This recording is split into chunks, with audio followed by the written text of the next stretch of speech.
Hello everyone, welcome to Defence Adda 360। मैं आपका दोस्त। आज की वीडियो में हम बताने वाले हैं टॉप 10 जीके क्वेश्चंस जो कि आपके डिफेंस एग्जाम में आ सकते हैं। तो चलिए शुरू करते हैं। सबसे पहला क्वेश्चन है, where is the Brihadeshwara temple built during the Chola period located. Brihadeshwara temple जो आज का करंट लोकेशन है वो तमिलनाडु तंजावुर में लोकेटेड है और ये बनाया गया था 11वीं सेंचुरी चोला पीरियड में। अब इसके पीछे भी काफ़ी मिस्ट्रीज़ है। पहला मिस्ट्री यही है कि इसमें कोई सीमेंट या फिर कोई भी एडिसिव का यूज़ नहीं किया गया है। दूसरा मिस्ट्री ये है कि अगर सूरज की किरणें आती है तो इसका शेडो ज़मीन पे नहीं पड़ता है, ये टेम्पल के अंदर ही अंदर रहता है शेडो। ये सब मिस्ट्री है, इसीलिए ये न्यूज़ में इसीलिए है क्योंकि यूनेस्को ने इसे वर्ल्ड हेरिटेज साइट में जगह दी है। तो चलते हैं नेक्स्ट क्वेश्चन पे। Second, English defeated the dash in the battle of वांदीवश।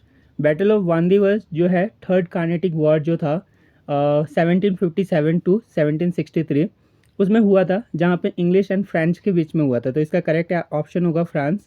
ठीक है, और फ्रांस इसमें हार गया था और उनको पौंडीचेरी सरेंडर करना पड़ गया था। नेक्स्ट क्वेश्चन है, controller and auditor general of India is appointed for how many years. ये आप फोटो देख सकते हैं, ये हमारे current controller and auditor general of India है। इनका नाम है जगदीश चंद्र मुर्मू और ये अपॉइंट होते हैं 6 ईयर्स के लिए और या फिर up to the age of 65।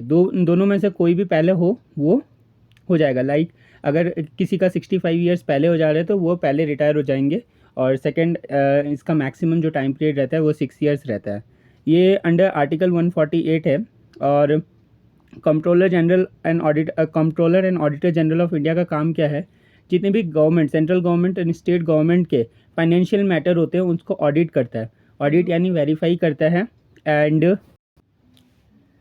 State and central government के अलावा अगर कोई गवर्नमेंट बॉडी है लाइक डिफेंस हो गया, रेलवे हो गया, इसका भी ये ऑडिट करता है कोई भी फाइनेंशियल मैटर्स। ठीक है, नेक्स्ट हम चलते हैं। Which amendment of the constitution related to anti defection law. अब आपको पता होना चाहिए कि एंटी डिफेक्शन लॉ है क्या। एंटी डिफेक्शन लॉ हिंदी में अगर बात करें तो दल बदल कानून। ठीक है, ये 1985 में 52nd अमेंडमेंट के द्वारा लाया गया था। तो ऑप्शन नंबर बी इसका करेक्ट आंसर होगा। और दल बदल कानून होता क्या है कि कोई भी एमपी या एमएलए एक पार्टी को छोड़ के दूसरे पार्टी में चले जाना। ऐसा हालांकि उनका ऐसा बोल सकते हैं कॉन्स्टिट्यूशन में राइट है, वो जा सकते हैं, बट ये गलत है। क्यों? क्योंकि एक पार्टी का स्टेबिलिटी डिस्टर्ब हो जाता है। लाइक अगर कांग्रेस पार्टी है और एक बीजेपी पार्टी है, कांग्रेस पार्टी का अगर कोई एमपी बीजेपी पार्टी में जाना चाहता है और अगर जाता है तो ये क्या है, एंटी डिफेक्शन लॉ के हिसाब से उनसे पनिशेबल ऑफेंस है। बिकॉज उसका जैसे कांग्रेस पार्टी का स्टेबिलिटी डिस्टर्ब हो जाएगा बीजेपी। और इसमें क्या होता है, कोई ऐसे तो एमपी जाता नहीं है, इसमें बहुत ज़्यादा पैसा का लेन देन होता है, तो करप्शंस भी बहुत ज़्यादा होते हैं, इसीलिए ये एक तरह से पनिशेबल ऑफेंस है। और ये 52nd amendment Rajiv Gandhi government के टाइम पे ये लाया गया था और कॉन्स्टिट्यूशन में anti defection law amendment 52nd amendment के द्वारा पारित किया गया था 1985 में 52nd अमेंडमेंट। ठीक है, करेक्ट आंसर ऑप्शन बी होगा। नेक्स्ट क्वेश्चन पे जाते हैं। Red soil is normally found in India in which region. तो रेड सॉइल जो होता है वहाँ ज़्यादा होता है जहाँ पे आयरन कंटेंट ज़्यादा होता है। लाइक आप साउथ इंडिया में जाएंगे तो आपको देखेंगे कि वहाँ पे रेड सॉइल ही मिल रहा है और रेड सॉइल इसलिए मिलता है क्योंकि वहाँ पे आयरन कंटेंट बहुत ज़्यादा होता है। तो इसीलिए इसका ऑप्शन नंबर होगा C, eastern and southern part of the Deccan plateau. ठीक है, नेक्स्ट क्वेश्चन पे जाते हैं। Which of the following greenhouse gases has the greatest heat trapping ability.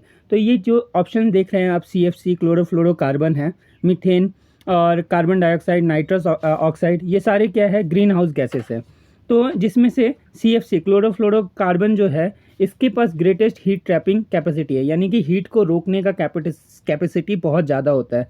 अब ये कैसे होता है, सनलाइट आता है डे टाइम में और ये जो अर्थ से रिफ्लेक्ट होकर नाइट में जब जाता है तो CFC जो है प्रेजेंट इन द एटमॉस्फेयर, तो वो क्या करते हैं कि इनको रोक देते हैं, जिसके कारण अर्थ का टेम्परेचर ग्रेजुअली इंक्रीज हो रहा है डे बाई डे, आप सबको पता है, और इससे ग्लेशियर भी मेल्ट हो रहा है और यही होता है ग्लोबल वार्मिंग। ठीक है, तो CFC कैसे रिलीज़ होता है ये भी पता होना चाहिए। हम रेफ्रिजरेटर यूज़ करते हैं, AC यूज़ करते हैं, एयर कंडीशनर यूज़ करते हैं। ठीक है, तो इसमें क्या होता है, एरोसल प्रोपेलेंट होता है जिसके कारण CFC रिलीज़ होता है। तो जितना हम कम यूज़ करेंगे उतना CFC रिलीज़ ज़्यादा कम होगा, जिससे हमारा जो एटमॉस्फेयर है या फिर एनवायरनमेंट है वो मेंटेन रहेगा। नेक्स्ट क्वेश्चन पे चलते हैं।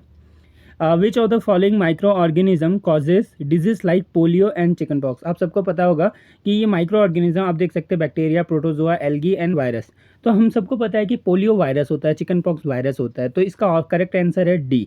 अब देखिए पोलियो वायरस जो है इसके लिए पोलियो ड्रॉप दिया जाता है बच्चों को, ठीक है। 5 ईयर्स के जो छोटे बच्चे होते हैं उनको दिया जाता है, और ये 5 ईयर्स में 4 बार दिया जाता है, अप टू 5 ईयर्स में 4 बार दिया जाता है। पहला 2 मंथ में दिया जाता है, 4 मंथ में दिया जाता है, 6 से 18 मंथ में दिया जाता है, और लास्ट जो रहता है 4 साल में रहता है, ठीक है। तो ये पोलियो वायरस हो गया, ठीक है। इसका और चिकन पॉक्स का जो वायरस का नाम है वेरिसेला जोस्टर वायरस है, ठीक है। तो ये दोनों वायरस है, तो वायरस के कैटेगरी में आएगा, तो हम virus option number D correct answer होगा। नेक्स्ट ऑप्शन पे जाते हैं, नेक्स्ट क्वेश्चन पे जाते हैं। Highest percentage of carbon is found in which form of coal. Coal के जैसे 4 टाइप्स होते हैं, आप यहाँ पे ऑप्शन में देख सकते हैं, यही 4 टाइप है, एंथ्रासाइट, बिटुमिनस, पीट एंड लिग्नाइट। तो सबसे ख़राब टाइप का कोल जो है वो पीट है, क्योंकि इसमें कार्बन कंटेंट जो है ना सबसे कम रहता है, ठीक है। क्वालिटी ऑफ कोल कैसे पता चलता है? जिसका कार्बन कंटेंट सबसे ज़्यादा हो वो उतना ही मतलब कि बहुत अच्छा कोल माना जाएगा। तो एंथ्रासाइट इसका करेक्ट आंसर है, क्योंकि इसमें जो कार्बन कंटेंट है वो मोर देन 86% है। फिर उसके बाद बिटुमिनस आता है जो कि 69 to 86% रहता है कार्बन कंटेंट, एंड उसके बाद लिग्नाइट रहता है जो कि 60 to 70% कार्बन कंटेंट रहता है, और पीट में तो बिलो 60% रहता है। वो बहुत ख़राब टाइप का कोल होता है, ठीक है। नेक्स्ट क्वेश्चन पे चलते हैं।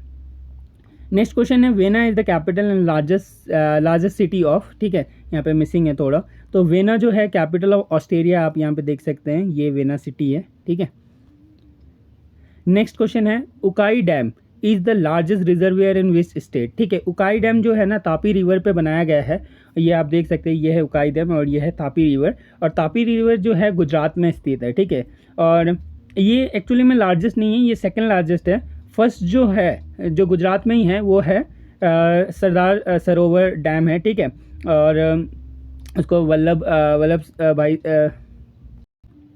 उसे वल्लभ सागर भी बोलते हैं, ठीक है। सरदार सरोवर डैम को, वो लार्जेस्ट है, और उकाई डैम सेकंड लार्जेस्ट है जो कि गुजरात में स्थित है, इसलिए इसका ऑप्शन नंबर सी होगा। आई होप कि ये वीडियो अच्छी लगी हो, और अगर आपको नोट्स चाहिए तो आप टेलीग्राम से जुड़ सकते हैं, जहाँ पे हमने बात किया है चोला डायनेस्टी ने आपका बृहदेश्वर टेम्पल बनाया था, और वो तंजावुर में स्थित है। ये नोट्स है, आपको टेलीग्राम में मिल जाएगा। जैसे कि यहाँ पे देख सकते हैं, French defeated by the English, ठीक है, इन द बैटल ऑफ वांदीवश, ठीक है, जो कि 3rd कार्नेटिक वॉर था। ये controller and auditor general of India है, स्टेबलाइज बाय द कॉन्स्टिट्यूशन, ठीक है, जो कि ऑडिट करता है जितने भी मैटर्स रहते हैं सेंट्रल गवर्नमेंट, स्टेट गवर्नमेंट, या फिर ऐसा बॉडी जो सेंट्रल या स्टेट गवर्नमेंट चला रहा है। उसके बाद आप बात करते हैं एंटी डिफेक्शन लॉ, ठीक है। ये सब मैंने एक्सप्लेन कर दिया। अगर नोट्स चाहिए तो आप टेलीग्राम से जुड़ सकते हैं। आई होप कि ये वीडियो अच्छी लगी हो। वीडियो अच्छी लगी तो वीडियो को लाइक कीजिएगा, और ऐसी कंटेंट के लिए चैनल को सब्सक्राइब करना ना भूलें। मिलते हैं नेक्स्ट वीडियो में। Keep learning.